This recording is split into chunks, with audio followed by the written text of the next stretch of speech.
He didn't stalk his victims. He didn't know their names.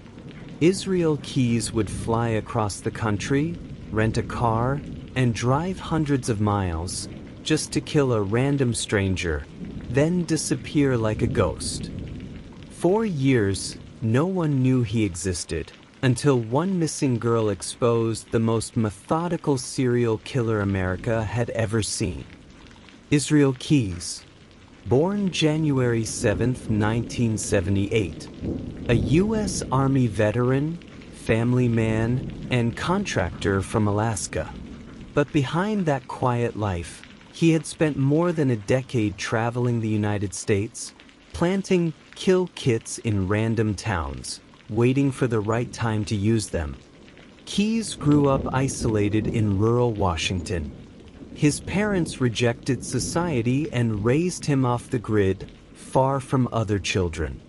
Neighbors remembered him as distant, polite, but unsettling. After joining the Army in the late 90s, he learned discipline, structure, and how to cover his tracks. In 2012, 18-year-old Samantha Koenig vanished from a coffee kiosk in Anchorage, Alaska. Security footage showed her calmly handing over cash to a man wearing a ski mask before she disappeared into the night. For weeks, her family begged for answers.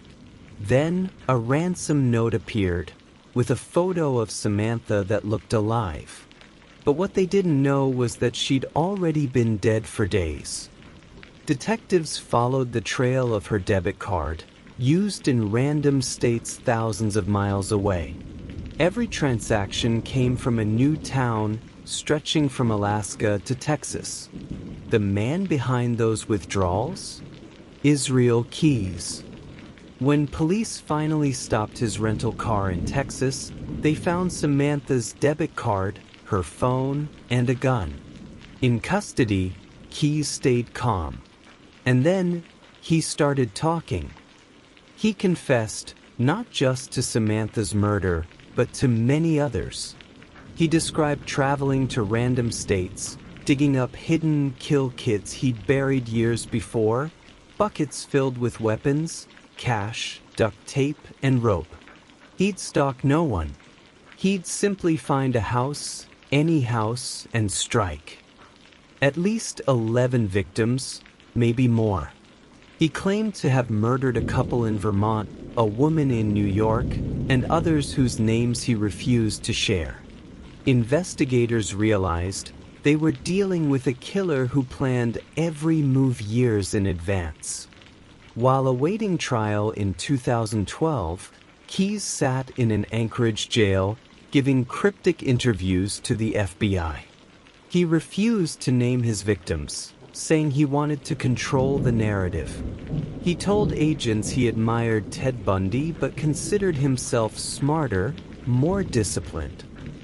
Then, on December 2, 2012, Israel Keyes killed himself in his cell, slitting his wrists and strangling himself with a bedsheet. He left behind a bizarre suicide note, full of poetry, rage, and no clues to his remaining victims. To this day, the FBI believes there are many more victims. His kill kits are still being discovered across the U.S., buried under random soil, silent proof of how far his planning went. And maybe the most chilling truth, Israel Keyes could have gone on for years, if not for one small mistake. Do you think there are still victims we don't know about? Let me know your theory in the comments, and subscribe for more true stories that prove evil can hide in plain sight.